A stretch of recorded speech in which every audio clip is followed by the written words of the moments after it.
What's up, basketball coaches, players, and fans? Welcome to the Pass First podcast, where we share our knowledge of the game. My name is Alex Engel, and I'm here with my partner, Augie Johnston. We hope you're able to take something away from today's episode that will help you on your basketball journey. Today, we have a guest, Coach Jeff Barakoff. He's the head coach at Pacifica Christian, and we're going to talk to him today about how to get your best player the basketball, how to balance it out with your team and still have good team chemistry, but get the right shots at the right times with the best scorer on your team. If you've been enjoying these episodes, please make sure to like and subscribe either on YouTube, on Spotify, or on iTunes.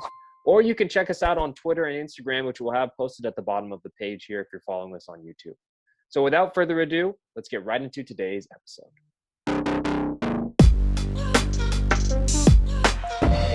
All right, welcome in, everybody. Thank you guys so much for joining us. As I said earlier on the intro, we have Coach Jeff Barakoff today. He's the head coach at Pacifica Christian. Coach, first off, thank you so much for joining us. And then secondly, can you give us like a 2-minute background on yourself? If you can go into playing and then coaching career and give everybody an update on who you are and where you're at now. Yeah, guys, thanks. First of all, thanks for having me. And Alex, I love the posters in the background you got, man. It's probably one of the greatest Michael Jordan posters ever. I think my older brother, who's been on this podcast, actually had that poster in his room growing up. So pretty cool. Yeah, I'm Jeff Barakoff, as you mentioned, and this is my 15th year as a varsity head coach down here in Southern California. Playing career, I played at Sonora High School for who I believe is one of the top coaches in Southern California. His name is Mike Murphy. He's still there. And then I went to play 2 years at San Diego State. And then I transferred out and then played my last 2 years at Cal Baptist University. And then that's where I graduated from. And then instead of going and continuing my playing career, I felt a passion for coaching. It's what made me happy. I was training to play professionally overseas. I had an agent and, doing all that stuff. And I just sort of fell out of love with the training aspect of playing. And I fell more in love with watching kids develop. So I started out under Mike Murphy at Sonora, coaching the sophomore team. And as you guys know, if you have a sophomore level, it's the kids that aren't good enough to make JV. And, they just kind of love hoops. And so I fell in love with coaching, those types of kids. And then I was working under one of my mentors in the AAU world for the LA Rockfish. His name was Dave Benezra, who my brother also coached under. So I was coaching all year round. And then, which has led me to Pacifica Christian Newport Beach. School is only about 6 years old, and this year we'll complete our 5th year of varsity basketball. So young school, young program. You see our gym behind me right there. So there you go. Awesome. And that's one thing that before we were shooting the episode, I was looking at. I was like, I wonder how long that school has been there, because I hadn't heard Pacifica Christian's name a whole lot. And then I looked that up and I saw that it's only been around since 2016 or so, 2015, 16. So I think it's even more impressive how quickly you guys have risen to the level you're at now. Usually it takes teams, long periods of time to develop that. So, with that being said, you've had quite a few guys go to high major D1. I've seen Gonzaga on the list, St. Mary's, some others D1 and then some NAIA schools as well in the last few years. So, what do you think, why do you think you're successful at getting these guys to that next level? Because for any high school to be moving even one player, I think, on is a big deal, but especially multiple guys in just a short time span like that is a big deal. Yeah, it is a big deal. Us only being a varsity team for 5 years, we're now, playing in Division I. And, there are some uphill struggles with that. Being a small school, there's only, 199 to 204 kids. I forget the number in our entire school. We started the school with 48 kids in 2 classes. And little by little, obviously, the school has grown. We want to keep the school small to maintain culture and, high integrity in the classroom and our love for Jesus Christ. So there are some things, there. But yeah, we've been lucky enough to have some good players come in. And I think that having such great relationships with college coaches, with high school coaches, with kids that I was a part of helping develop from an AAU level years ago, really helped kind of get my style, my name, what I do out there. even though I was coaching high school at a couple other programs, we weren't successful in the win-loss column. But I think when you do things the right way, you coach kids hard, you love kids, you hold them accountable, and you really care for them, people take notice. And as you guys have seen, there's a lot of guys who win a lot of games, but kids aren't really clamoring to go play for them. It's more of like, oh, we got to go play here because they're good and it's in the area. And, they do that. And I think years and years of having people be able to trust me has landed us some really good players at Pacifica Christian. And you're right, we've had Gonzaga come through. Most recently, our kid Judah Brown ended the year starting for St. Mary's as a freshman. Houston Millette is still there with us. He's our point guard. He's a 6'5" kid, and he's committed to Pepperdine, play for Lorenzo Romar. And we have a kid at Westmont. We have a kid at Vanguard. And then currently have a couple kids being recruited by the D3 level. So we're all over the place, which is fun. Yeah, I got a quick follow-up question on that. Is there anything that you guys have in place as far as player development that you can maybe attribute to some of these guys, getting these deals or going on and developing? Yeah, I mean, we run dribble drive. We'll space you out and drive you. And, and we do run sets, quick hitters for our best players and putting our best players in spots to succeed and operate on the floor that they're best at. And, we try to get the ball to the floor as fast as we can and get a ball reversal via a drive or a pass, within 1 to 3 passes, and we're playing. As far as skill development, I have 2 great guys with me. One's Lucio Bellato and the other guy is Matt Scott, as far as running my skill development. And the collaboration between us is here, with those guys, here's what I want to do. Here's how I want to play. Here's what I believe in. And then boom, they jumped in. And, 3 years ago, they just take over as far as making things translatable to games, right? Everything that they do with our guys, 1, will get them better, and 2, will help them succeed in a game, right? And what we're really focused on is trying to limit our dribbles, going side to side, right? And I think that's part of the basketball culture, is side to side and all these hezzies and step backs. And, now kids are taking 6 to 8 dribbles to get something where it looks great. The kids are highly, highly skilled. But for ultimate success for those kids, it's let's get that same shot with 2 dribbles, or let's try to get a paint touch, right? So we have a good system with what we're doing. And sometimes year to year, it takes a little longer to implement what you're trying to do as you maybe get a transfer or a kid from your JV team who comes up, or whatever it may be. Someone's getting more playing time. So it just takes habitual effort and consistency among your coaching staff to kind of get what you're doing across. Nice. So when, I know this is a weird time right now because of COVID, but in a normal season, when the season ends, obviously there's a 2-week break or something like that. But what do you have a specific off-season program that the kids go through, whether they get some weight room time, they get some gym time, something like that? Yeah. So it's a great question. Our kids, even during the season, they go, they go and they do lifting twice a week with our sports performance trainer. His name's Josh Graves. He's elite, high level, one of the best. And, they really take care of our guys during the season. They manage them. And then during the off season, the kids go 3 times a week. And, so those are the things that we're taking care of with their bodies. In the off season, once we're done, we've been lucky enough usually to play in March, which means we're having a successful season. So, as we're playing 4 weeks longer than most programs, it's been beneficial to our team, right? As far as we're already having a head start in the next year. So we'll give them 2 weeks off. I don't want to see them. And then we'll open our gym up for skill development that is optional for maybe a couple of weeks. The weight room stuff is not optional. We go right to it. And then, so we're talking about once it's kind of mid-April, now we're going 4 days a week, all skill development. We're not running any of our stuff, any of our plays. Everything is skill development, a lot of competing, a lot of shooting, a ton of one-on-one stuff all over the court. just trying to put pressure on kids to get better and feel uncomfortable, because you don't want to have kids practicing all year round, right? Like, Yeah.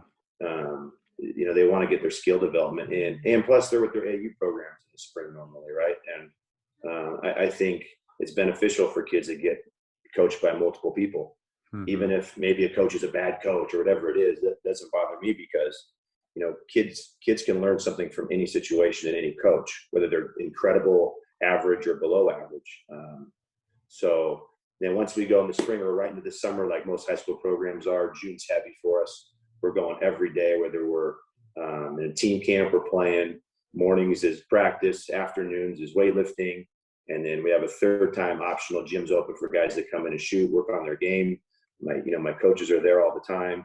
And then once July kind of hits, we really encourage they go with their AU teams. They put those AU programs first. Our gym is open in the morning for guys to come in, put the gun out, we'll shoot, whatever it is. And then obviously we try to get them and continue to go in the weight room in July. August kind of comes through, and then we're going heavy in the weight room, getting the guys' bodies right, and with movement and sort of, that type of thing. And we're heavy on nutrition in August, which our sports performance coach is really big on as far as setting up the year in August for the guys and going through those things. So that's kind of how our off-season program looks after the season's over, in a regular year, of course. Yeah. Thanks for sharing all that. It's inspiring, and it's good to know, because that's really dialed in. That's giving the kids so much great opportunity to, chase their goals and stuff, which I think a lot of high school programs don't. So definitely learned some stuff there for myself. So, all right, cool. Thank you. You're welcome. Now, do you find kind of transitioning into that? Obviously, I think for both of us and probably anyone listening in, when you hear that, you're like, well, that already sounds like a college program to an extent, right? Like that type of off season. That's great. You're building that culture and that way for kids that do need to move on. They're more used to it. So with that being said, it's not a surprise that you're having so many kids move on. Do you find though that when you're in season, like I remember being in high school when I was at JUCO and a coach would come around, that sometimes guys would get a little nervous, or maybe they're more focused on the coach coming to recruit than they are the season itself. Like, do you find that it becomes a distraction at all? Or is it just like they're so used to it, it's not a big deal? Yeah, man, that Alex, that happens, and that's the part of it. When I got to Pacifica Christian, I had a game plan as far as trying to do things a little differently and bringing college coaches into our gym. And once we had Dominic Harris, as a freshman on our campus, he was awfully good. And I just started to reach out to all my contacts and said, I'm going to outwork every other coach in Orange County for my players. That was my goal. And so we would practice in the morning, 6 a.m. And during that period where I think it starts September 12th or right in there, whatever it is, there's about a 2-month window where, college coaches can come on your campus and watch practice. So I just, I knew Dominic was very good, very, very good. And I just started inviting coaches, sending out an organized practice schedule for the month, and made it look cool with like graphics and all that stuff. And so I started inviting coaches in, and, I think that year we had maybe 30 or 40 coaches in. And then the next year, we had over 50 or 60 coaches in our gym watching our guys. We got a couple of transfers, which helped. Judah Brown and Solomon Davis, they came in, and so every morning, you're randomly getting 6 to 8 college coaches sitting, right behind on these benches right here, these chairs, and they're sitting there, right, and it's really cool because they're playing. The guys are playing 10 feet from coaches, and they can't hide. You just can't hide. They look at your mannerisms, how you act, how you treat each other. And it was important for me. Anytime a coach comes into our gym, we have a rule. Every player, whether the kid is going to be a third-team all-leaguer honorable mention and doesn't want to play in college, he just wants the greatest high school experience, they have to go over and shake that coach's hand and introduce themselves. And it's for my guys, it's building connections and relationships and showing off, that our program that we're building, we want to be different, right? There's a lot of great programs out there. And so we've had a lot of coaches in our gym. But to answer your question, yes, guys do get nervous. Guys do tense up. At times it is a distraction because, often players think that they have to shoot the ball well or score the ball for the coach to be impressed, which is which is not the case, right? Like if you have a shooter on your team, and that kid's looking for a scholarship, well, most coaches know that kid can shoot. So what is going to separate that player from all the other kids that look like him, the same height, same quickness ability? What's the separator for that kid? And that's what we try to teach our guys. Like, if you can shoot, you can shoot, right? But can you defend? Are you in help? Do you dive on the floor? Do you high five your teammate? Or are you going to pout, right? Or are you going to pout because you missed 3 in a row, right? But yeah, they're kids, right? They're 16 to 18-year-olds, and they're kids. So they stress and they get tense and they think about things that don't allude to winning, right? And we've seen it happen where a coach will come to a game and, you know, scholarship's on the line, right, to this kid, and the kid sucks. It's like, you can't think about scoring and your individual stuff. You just have to think about doing all the little things. And when you look up, you're going to have a really great game. But they're kids, they're teenagers. So, I mean, guys, when we were playing, we probably did the same thing too, right? Someone's in the gym, like, you know, like, shoot, right? So, yeah, just a lot of communicating with the players on that. You got to really, really talk to them and coach them up. Yeah, I've known some coaches. I've even played for some coaches that they literally like wouldn't say anything to their players about coaches recruiting them until after the season was done. You know, and for me, I'm like, I'm the same way. I'm like, I don't know if I could do that. Like, I feel like it's almost like you're not letting the kid know about an opportunity that they may have. You know, and I feel like you should always try and be as honest with them as possible because they need to learn to deal with that type of adversity. You know, whether it's a little bit of more pressure in a game or a little more pressure out of practice. And so I was just curious on that because, I've definitely had coaches that they don't say a word to you. And all of a sudden they're like, oh, yeah, this school was talking about you in this school. And I was like, man, why didn't you tell me that 5 months ago? Like, that would have been nice to know. Yeah. You always have to tell the kids, right? Communicate, honest, because we say we're doing this for the kids, right? And that's the reality of it. And these are life lessons: pressure, being stressed, nervous, being uncomfortable. These are things you want your guys to go through. And I'd rather have a player 10 years later, you know, not hate me because I didn't tell him somebody was watching him at a game, right? Like, why didn't Coach Barakoff tell me, you know, San Luis Obispo was watching me, right? Like, no, that coach is going to be in the gym watching one of my guys. My guy's going to know about it. Right. You know? Yeah. Yeah. No, that makes sense. Okay. So with your players, like with your guys, especially the ones that you're, you know, your best players that you're trying to get the ball to, how do you make sure that you are getting them the ball without, you know, messing up the team chemistry? As far as, I guess what I mean by that is, you know, I've seen teams where they get the ball to one player and that one player takes 95% of the shots. And maybe they're the best player by far, but the rest of the team just feels like they're out there. And you know, it can be hard to win in those situations if the rest of the team feels like they're not really useful, right? If they're just out there to give that one guy the ball. So how do you balance that?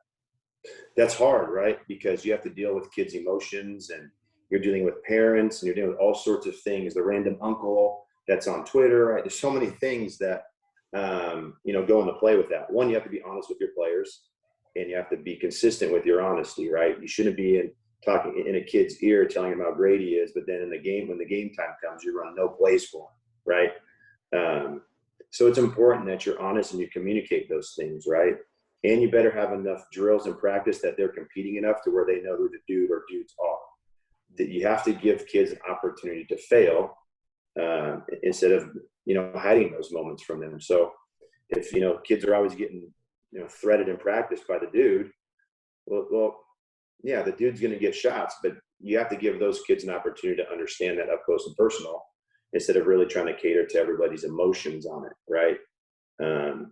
You know, last year we were pretty good, and we had Judah Brown average, I think, 16 or 17 a game. That's a kid going to St. Mary's, right? And Houston Led averaged, I think, 14 or 15. Another kid averaged 13, and it's just, you know, that group didn't care who shot the ball, but it was open, honest communication. Like, there's shots for everybody. But there was other situations I've had where, you know, maybe the guy that was Robin, who was averaging, you know, 15 to 20 a game, and, you know, one dude's averaging 28, you know, he wanted to average 25. And it's just, well, you're averaging 18 or 19 because Batman is crushing it, and then he's finding you on the wing. And so I think honesty is how you go about it. And, you know, it's part of life, right? These things happen. This is sports. But I think it's our job as coaches and leaders to really our guys need to know our culture. They need to know it every single day, right? And our culture is how we act as coaches. What are we providing as coaches as examples every single day, as far as our culture? And if honesty is part of our culture, and guys really love each other, and everyone says family, right? Like, no, if you're really a family, then let's really be a family on this, right? And it's hard for kids to root for other successes. I found that to be the most challenging thing in high school. Is kids have a hard time really cheering for one another, right? They're always wanting to get in the game, or they want another shot or this. But if you can get your kids to really believe that and really root for one another, then you have something really special. And I've been lucky enough to I've had that with a few teams, and I've had that at Pacifica Christian where guys really are rooting for one another. And even the dude that they know, like, hey, our guy needs to get the ball right now, let's get him the ball. And then that's when you got something pretty cool. Okay. Now, So hold on, ahead. I want to ask a quick follow up on that one. So in these conversations, these honesty conversations and stuff, how direct are you being? Because I need to have some of these. I mean, I've been tiptoeing a little bit. But like, how direct do you need to be? Do you need to tell your team, hey, you stop shooting it, pass it to him? Or what would those conversations kind of sound like? No, that's something that you don't exactly want to do, right? You better, if you're going to tell a kid, which I hardly will ever do that. Like, if a kid's open, we want him to shoot it, right? And we're going to drill that enough throughout the course of a year of that kid's career where he should feel comfortable shooting the ball, right? But I mean, if you have a situation where your kid over a 3-year period or 2-year period is 9 for 85 from the three, well, it's time for that kid to not shoot the 3 ball anymore, right? And it's time for him to make the extra pass and to do things. You need to have film to back it up. You need to have plenty of competition and practice. You should be charting your practices so you have things and data and facts and stats. You should have film clips. You should have everything lined up for your conversations with these kids, right? Because ultimately it's about the success of the team. And our job as coaches is to try to find, the strengths of every single one of our players to make every one of our players great, right? If you have a kid who helps you win games, but he helps you in games when he scores 4 points a game, and then you find that if he's trying to get to 10 points, he hurts you. Well, that's the conversation you need to have. Like, greatness can come at 4 points a game because he's getting 6 rebounds, 3 assists, a block. He's taking a charge. He's in every right spot, and he's playing 28 out of the 32 minutes, right? You can always tell kids too, fine, we'll get you 5 more shots, but I'm going to decrease your playing time by a quarter. So like, ultimately your culture and your message has to be set, Augie. Like, it's got to be dialed in. That's hard, right? It's something that we work on every single day at Pacifica Christian, and it's hard. There are hard days, right? And kids do want the opportunity, so one, your offense should be dictated to all your players, right? With sort of leaning toward, if you have a guy or two, maybe your sets are directed towards that guy, but your offense is sort of everybody can go have a piece of it. But when you're calling out sets, hey, we have this guy who can shoot it. We need to get our guy open, right? But no, I wouldn't be direct to tell kids, hey, don't shoot, don't do this, don't do that, unless you have all the proof and stat and data behind it, and you have a good relationship with the kid. Like, you should be spending time with your guys. I'm sure you do, and to where, like, they'll appreciate the honesty. Like, hey, we can get a better shot from you. You help the team out in this way, right? Those are hard conversations, and they may not like you for it, but I'd rather have a kid appreciate my honesty than think I'm, trying to be shady with them or something. Yeah. And I can see how if you don't have those conversations, then once the playing time starts getting divvied up, there's a lot of, confusion for the player. Like, yeah, wait a second now.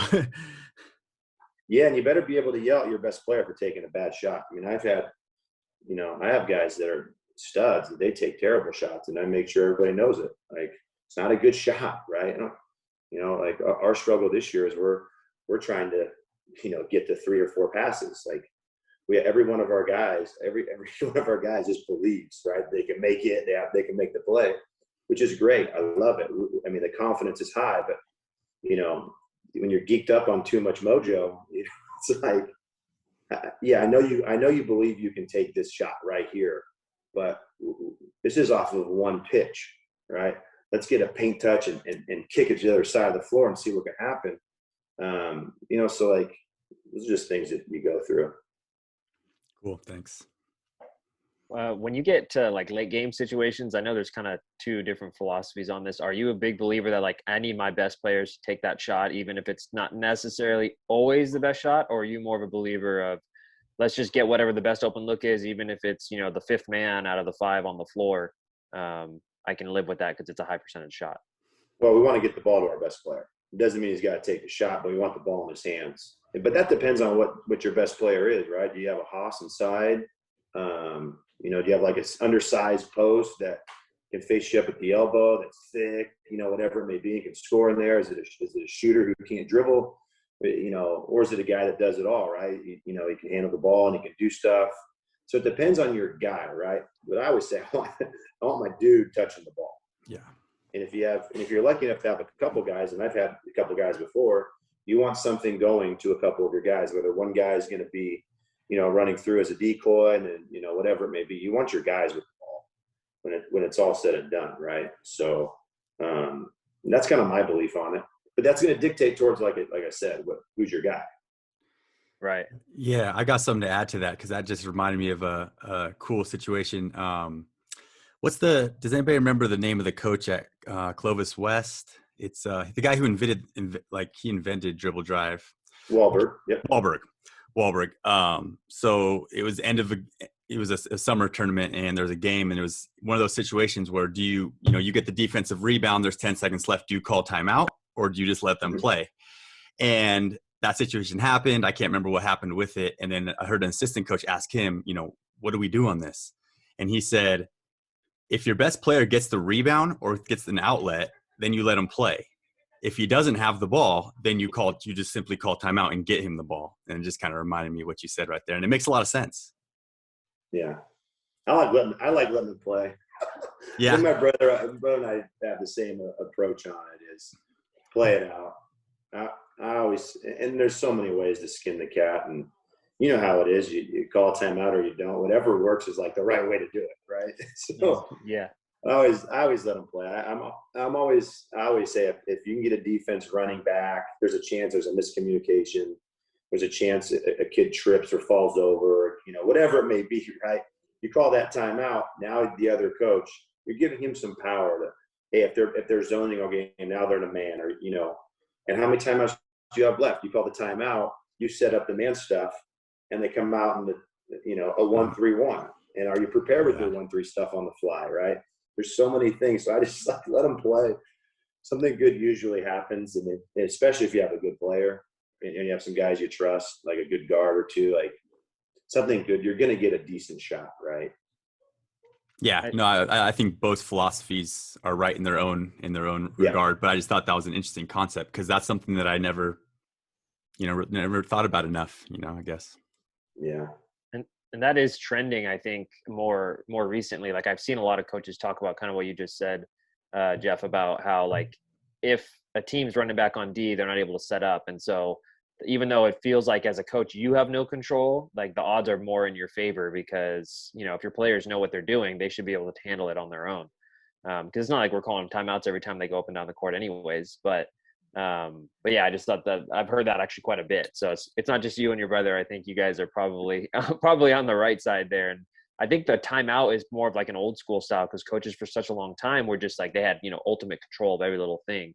And there's a little more free, I guess maybe I would say free flowing style the last 10, 12 years or so that's kind of changed. Yeah, but you're right. And at the same time, like you see so many coaches call timeout, they come out with something really cool and true. They get a exact shot they want, and it makes you always like second guess. Man, and I say no. I stick to your guns. Yeah. So let's say that you run. I know you say you do run a dribble drive. Let's say you do dribble drive or a motion or whatever offense that you have. You run something that's more guard oriented, and one year you just get like a stud post player. What do you do to get him touches? And have you ever just kind of switched up your whole offense because you have that type of a player that comes in? You're like, we can't the offense I run is not conducive to getting a post player touches or vice versa. Yeah, that's a great question. If I had a stud post player come in, that stud's getting the ball, right? Mm-hmm. Like, it's not, hey, you're in my system or like our system. This is what we do. Well, sure, we're going to do some of that, but if I have a stud and I'm going to be with him for 3, 4, 2 years, whatever it is, that kid's going to help you win games because you're going to put the ball in his hands. So you're going to have to change some stuff, right? I mean, maybe your concepts stay the same, but it just looks a little different. Yeah, you better get that kid a ball, right? And yes, we've had to change stuff before. If we do run a lot of on ball stuff, right? And I've had the last 2 point guards have been Houston Millette and Dominic Harris, and that's Pepperdine and Gonzaga, and both are very good in the on ball. So, there was a game when Dominic was a sophomore year, and we were playing a team that was way higher ranked than us with a bunch of seniors, and I think we had 4 sophomores and a junior that year starting, so we were young. And we put this other team 6'10" kid in a pick and roll situation probably 28 times with Dominic. I think Dominic had like 40, but every time down it was head tap L or head tap R, and that was on ball left or on ball right. And he was really good in those things. So we had to you had to change and you had to do those things because you want your best player making decisions and kind of dictating that for your team. So yeah, if you have a post, man, shoot, you get him to rock. Like, come on now. So in the dribble drive, what are some ways that you guys do get the post? I mean, I know on the little dump downs and stuff, do you ever post him back to the basket? Well, we don't have a post this year. We're playing all guards. Okay, but you got somebody on the short corner block, right? We do. It's whoever the first guy down the floor is.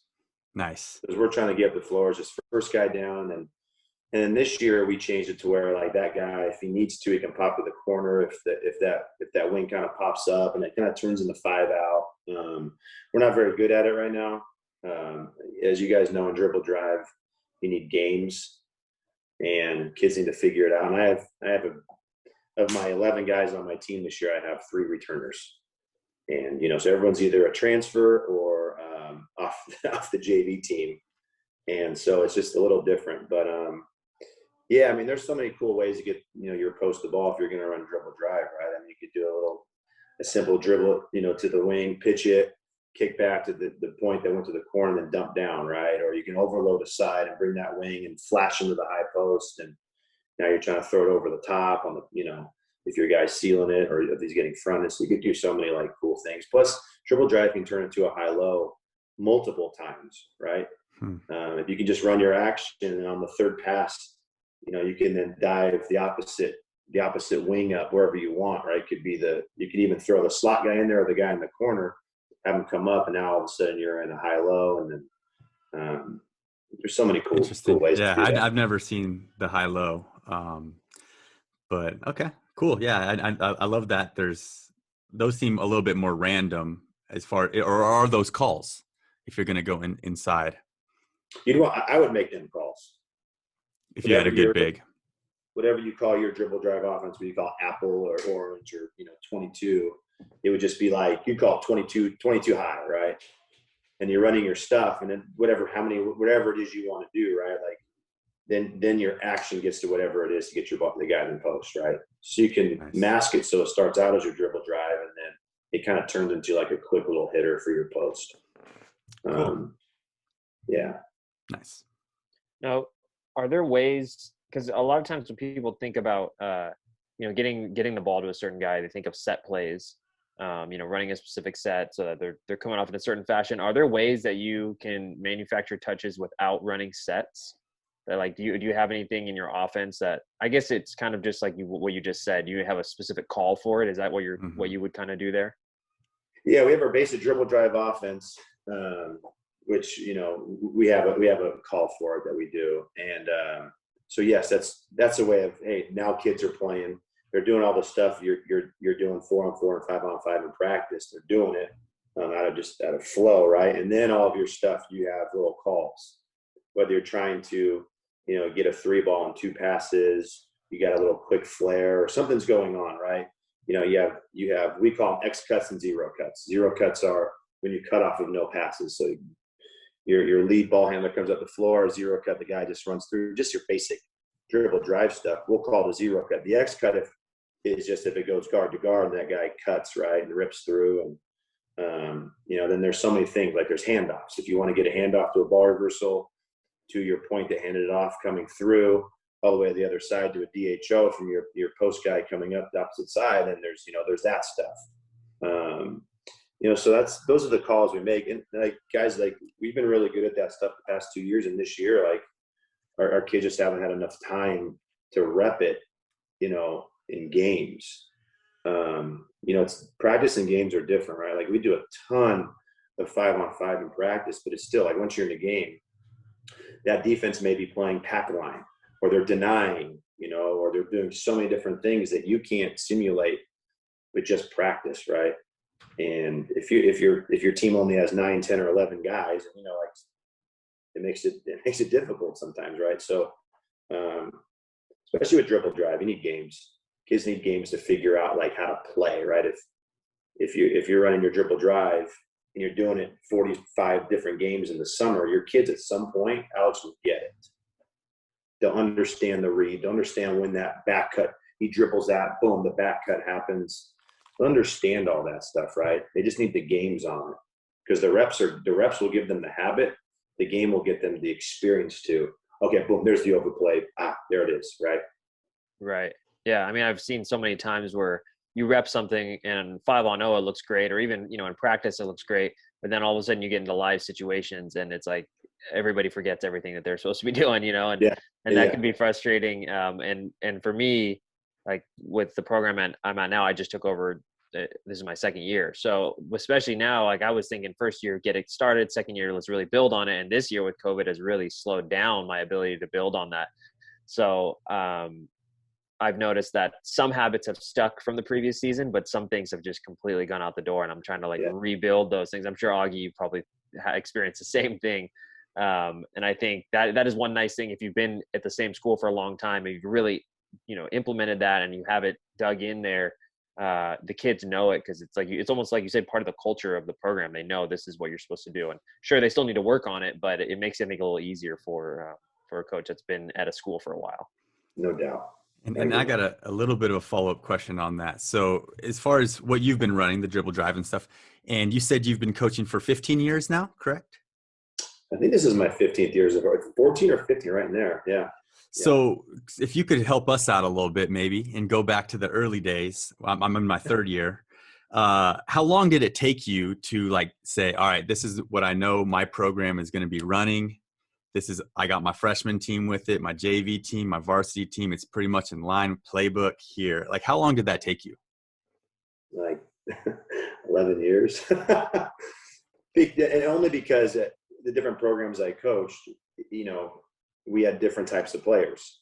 So I was always trying to figure out what's the best stuff for my guys to try to succeed. And if, you're at a program where guys are playing really hard, but maybe just they're not a ton of guards, or they can't dribble well, or they're not experienced in basketball, then now you're trying to run maybe like a flex or a flex motion or some type of a motion, continuity offense. So at least your guy knows when I pass the ball to the wing, I'm going to go screen away, or I'm going to curl, right?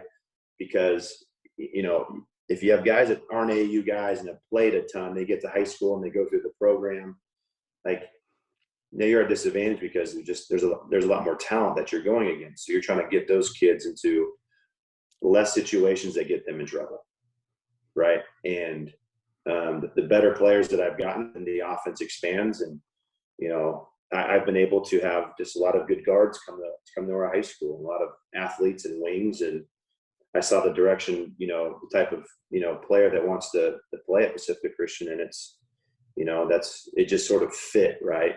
And I've messed with dribble drive before at other high schools, and I've done some stuff, but it wasn't too successful.